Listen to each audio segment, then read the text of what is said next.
ଚୌଦ୍ୱାର ଜେଲରେ ବିଚାରାଧୀନ ମହିଳାଙ୍କ ସୁନା ଗହଣା ଗାୟବ ଘଟଣା ଏବେ ଭିନ୍ନ ମୋଡ଼ ନେଇଛି। ଏହି ଘଟଣାକୁ ନେଇ ଜେଲ୍ କର୍ତ୍ତୃପକ୍ଷ ହରଡ଼ଘଣାରେ ପଡ଼ିଛନ୍ତି। ମହିଳାଙ୍କୁ ସୁନା ଫେରାଇବା ବଦଳରେ ଜେଲ୍ ଅଧୀକ୍ଷକ ତାଙ୍କୁ 1,90,000 ଟଙ୍କା ଫେରାଇଛନ୍ତି।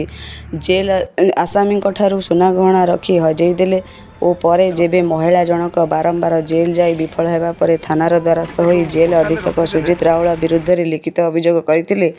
ଅଭିଯୋଗର 9 ଦିନ ପରେ ଜେଲ୍ ଅଧୀକ୍ଷକ ଇତିଶ୍ରୀଙ୍କୁ ଡକାଇ ସୁନା ବଦଳରେ 1,90,000 ଟଙ୍କା ଫେରାଇଥିବା ସହିତ ଲିଖିତ କାଗଜ ଦେଇଛନ୍ତି। ପରେ ଇତିଶ୍ରୀ ଚୌଦ୍ୱାର ଥାନାରେ ଅଧୀକ୍ଷକଙ୍କ ନାମରେ କରିଥିବା ମାମଲା ପ୍ରତ୍ୟାହାର କରାଇଛନ୍ତି।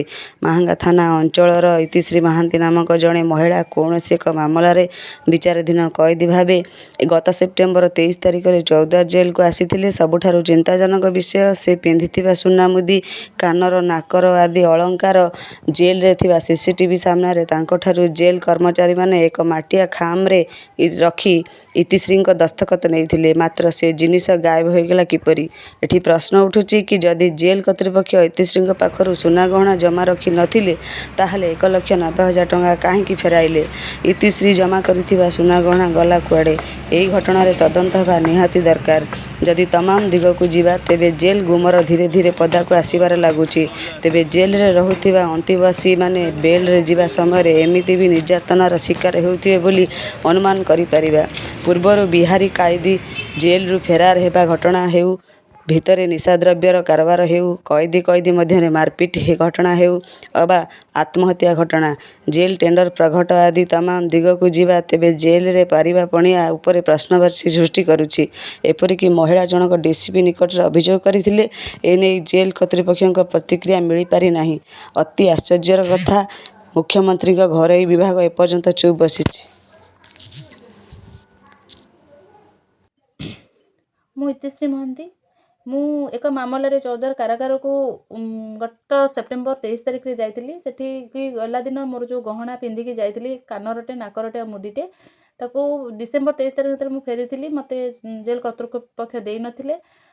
ନଦେଲା ପରେ ବି ମୋତେ, ମୁଁ ଯେତେବେଳେ ଜେଲ୍ରୁ ଆସିଲା ପରେ ମୋତେ ପୂର୍ବତନ ଜେଲରଙ୍କ ନାଁରେ ଗୋଟେ ଆଲିଗେସନ୍ କରିବାକୁ କହିଥିଲେ ସୁପରିଟେଣ୍ଡେଣ୍ଟ। କିନ୍ତୁ ମୁଁ ସେଇଟାକୁ ନ ମାନିକି ସୁପରିଟେଣ୍ଡେଣ୍ଟଙ୍କ ବିରୁଦ୍ଧରେ ଗତ 8 ତାରିଖରେ ଗୋଟେ ଚୌଦ୍ୱାର ଥାନାରେ କେସ୍ କରିଥିଲି ଯେ ମୋ ସୁନା ମୋତେ ଫେରାଯାଉ ବୋଲିକି।